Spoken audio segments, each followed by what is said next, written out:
Sejam bem-vindos à Sociedade das Nações, um programa semanal sobre a atualidade internacional, aqui na SIC Notícias.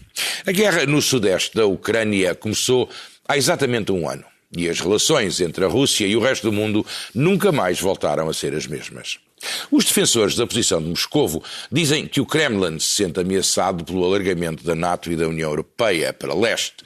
Os que querem fazer parte desse alargamento têm, obviamente, outra opinião. É o caso da Geórgia, que celebrou um pacto com a Ucrânia e a Moldova para uma posição comum na parceria oriental. Este é o projeto de criação de membros associados da União Europeia no leste e no Cáucaso. Os 6 candidatos, da Bielorrússia ao Azerbaijão, passando pela Arménia, são todos ex-repúblicas da URSS e alguns eram ou são bons aliados de Moscovo. A decisão de continuar o processo vai ser tomada, ou não, na próxima cimeira de Riga. Será que isto vai despertar ainda mais a ira do governo de Vladimir Putin? Ouvimos sobre tudo isto o vice-ministro dos Negócios Estrangeiros da Geórgia, Gigiadzem. Yes, we are in a very important process of approximation with the European Union. As you know, we are preparing ourselves for the Riga Eastern Partnership Summit, which will be, in our understanding, the milestone. We'll talk about that. In this process.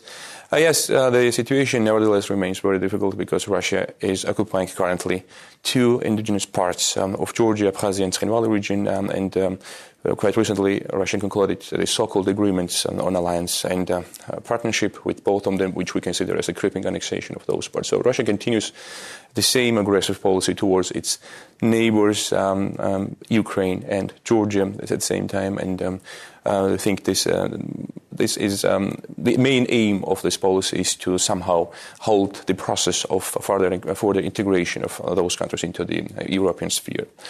Do you see any chance of the so-called Republic of South Ossetia and the Republic of Abkhazia being again like part of your national territory without any sort of obstacles and to be able to vote and to participate in the regular electoral process? Of course, those both parts which are currently under Russian annexation are the parts of Georgia, and they will remain so. Of course, for the time being, it's very difficult to judge what will happen in the coming future. But at the end of the day, we will have, of course, reunited them into the Georgian state.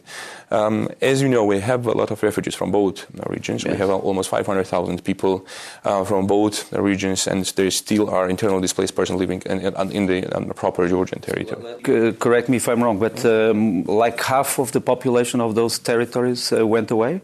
More than half. In case of Abkhazia, this was about 70%. Ethnic Georgians, they were ethnically cleansed and forced out from those territories. But not only Georgians. In Abkhazia, we had also the Greek population, we had Estonians, we had Ukrainians, Jews, and all of them were expelled.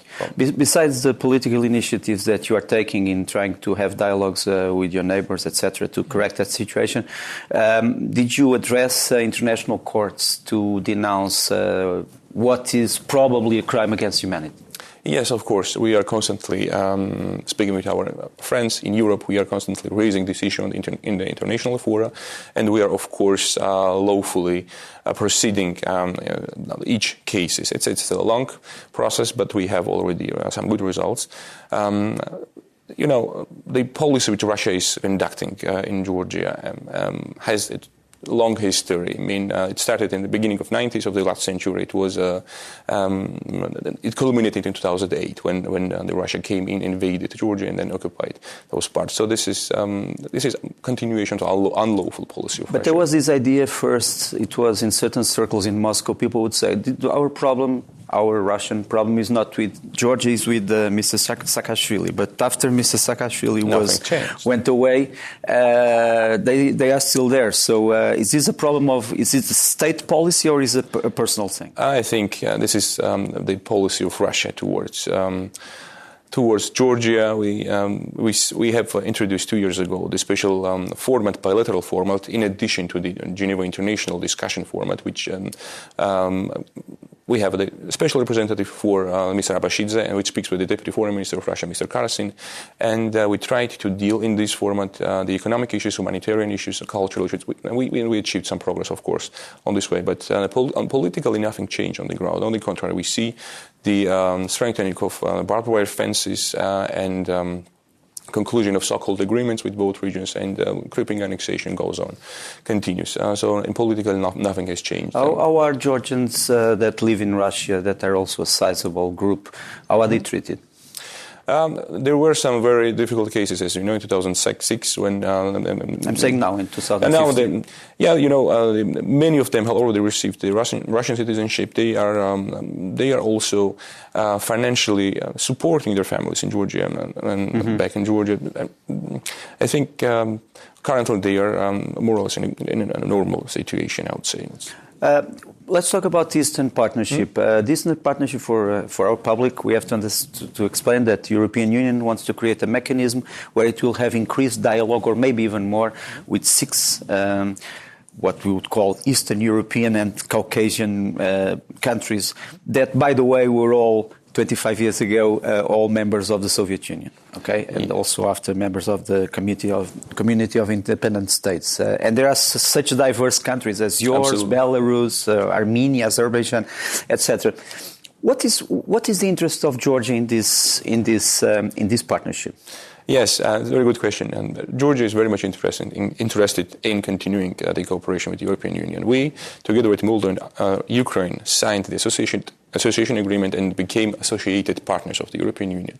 At the Rigis summit, we would like to absolutely clearly state that the signing of the association agreement does not represent the end point of our relations with the European Union. We aim the full-fledged integration and political integration and economic cooperation with the European Union. So we would like to have the differentiation more visible. We'd like to have more for more principle working in this process of this neighborhood policy, which remains, of course, very important for all countries. But at the same time, now we have the little bit changed reality where we have 3 countries who have clearly decided their path, and others who...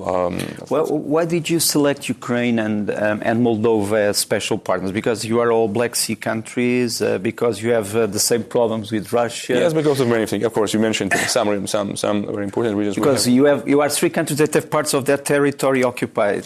We have artificially introduced conflicts on all our territories. We have decided to move forward and get closer to the European Union, and our population supports this path. And I think Georgia is absolutely unique case because recently conducted surveys show that more than 80% of the Georgian population supports Georgia's European, Euro-Atlantic aspirations, and this is very a good result. But do you believe that we had trouble in Kiev, according to the Russian narrative, because the Ukrainian Maidan group or movement or revolution, or whatever you want to call it, wanted to have better ties with the European Union. So the Russian narrative is that this was a provocation. So that's so how would we call the Eastern Partnership Agreement? It's more than a provocation. It's like 6 times a provocation. Yes, Russia considers the provocation everything what is connected to getting closer to the EU. So at the beginning, we all thought that the expansion of NATO would be the so-called red line for them. But as it turned out, even the conclusion of the association agreement and DCFTA for those countries turned out to be not as pleasant. And then we had the situation aggravated in Ukraine. Russia is trying to maintain its influence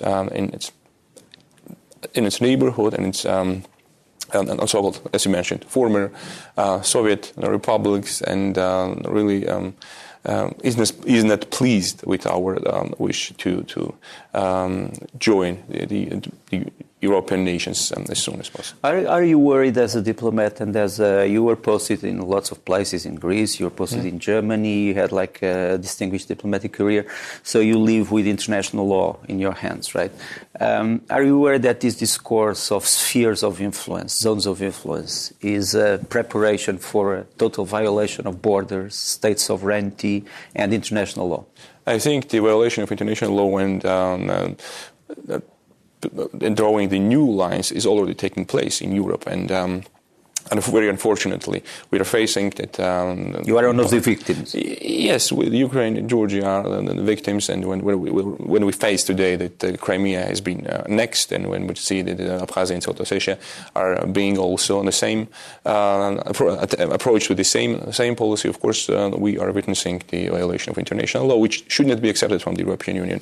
EU should do maximum in order to counter this kind of policy. Next one is probably difficult to answer as a diplomat. Mr. Saakashvili, that was once the strongman he was elected, of course, of Georgia, was chosen, or he offered himself, I don't know, as special advisor in Ukraine. So he's now part, in a sense, of the Ukrainian state. Mm-hmm. Was this an intelligent move from Ukraine, or? The Ukraine is a sovereign state. That Ukraine can make its own choices, and they have made this choice. This is, what can I say? But he doesn't speak in the name of Georgia, does he? No, he doesn't speak in the name of Georgia, of course. But your relations with Ukraine are good ones. Our relations are excellent. We consider us a very, very close friend and our very closest ally. We have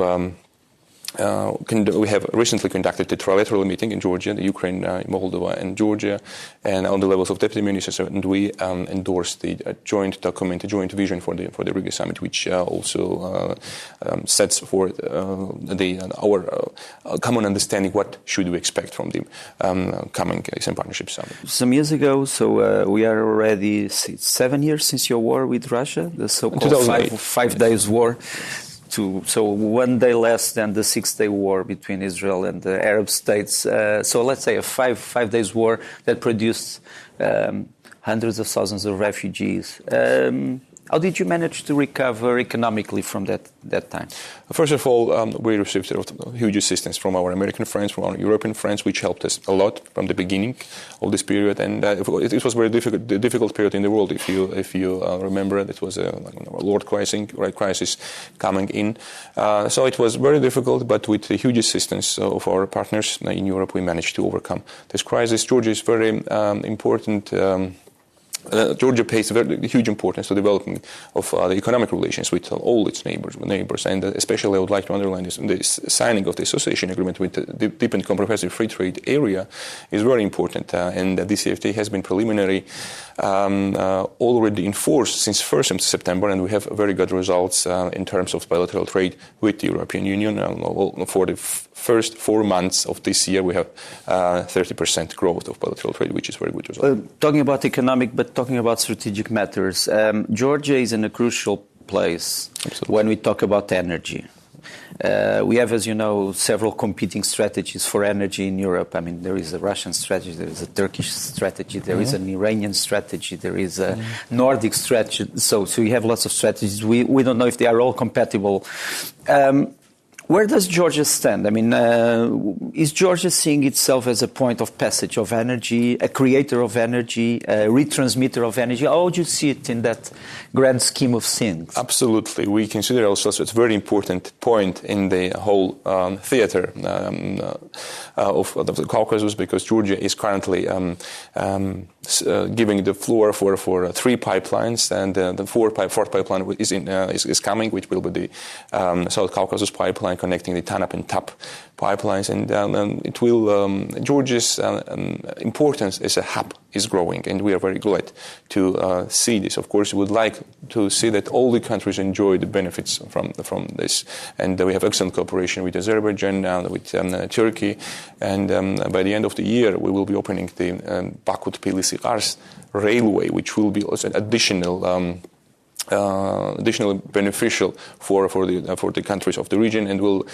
shorten in twice the distance from the Central Asia to Europe. So Georgia is becoming a hub. We all, at the same time, are producing electricity and exporting electricity to all our neighbors, including Russia. And this is also very interesting to follow, because hydropower has a huge potential in Georgia, and we are inviting investors from Europe to have a look and to invest. How is it to live in a state that has part of its territory occupied? I had that experience in '91 when Croatia had parts of its territory occupied. So if I wanted to go to Šibenik, I would pass through Zadar, but the mountains were occupied, so it was a war zone. I suppose you also have a situation a bit like this, or not? Yeah, it's a very difficult situation indeed, but you don't feel it on the everyday basis. I mean, those parts are isolated, as I already mentioned. Russia is building the trenches, is building the barbed wire fences, and isolating them more and more. Actually, we think that the more Georgia is getting closer to the European Union, the higher the walls are getting on these occupational lines of both territories. So we think it's a difficult situation, of course, but we hope that it will be solved very soon. UMM, as you know, European Union's Monitoring Commission, is playing an excellent role. Though they are not allowed to go inside the occupied territories, they cannot fulfill their mandate fully. But it's very important that they are on the ground and they're monitoring the situation. Just a few days ago, you were in Athens. You were talking to your counterpart. Big curiosity about that, what you said to him, what he said to you. Of course, the Greek press is full of stories about what you said or what he said. What is your version of the story? Did you touch the relations with Russia? Yes, of course. We touched the full spectrum of our relations with Greece. We have long-standing, excellent relations with Greece. As you know, we have cultural, religious ties with Greece. A lot of Georgians are living currently in Greece, and we are always supporting each other. And I think that it was very important to travel to Greece as well to receive the support from the Greek side. And I think there were very important meetings, and we have. But what is the Greek current position on Abkhazia and South Ossetia? They fully support Georgia's territorial integrity and sovereignty. They are aligning themselves with all international resolutions, and including as to the EU resolutions, and there is a absolutely clear position with this regard. Did you ask your counterpart, for instance, for him to intercede and serve as an intermediary between you and Moscow, for him to talk and convince Russia of changing its ways? Not. We didn't ask him that. What we are asking our friends and colleagues to always raise Georgia while speaking with Russia. Georgia should always remain on the agenda, because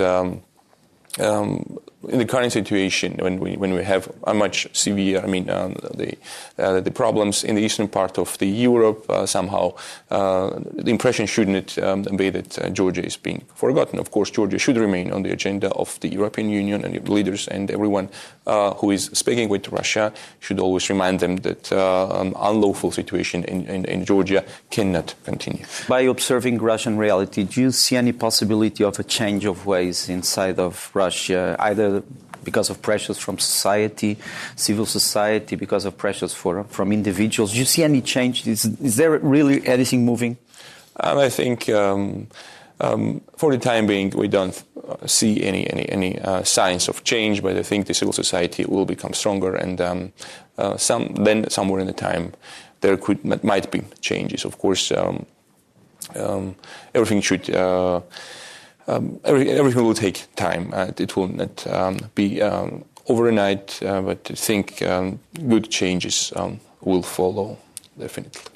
Okay, Minister, thank you. Thank you very much. Have a safe trip back to Tbilisi. Thank you very much.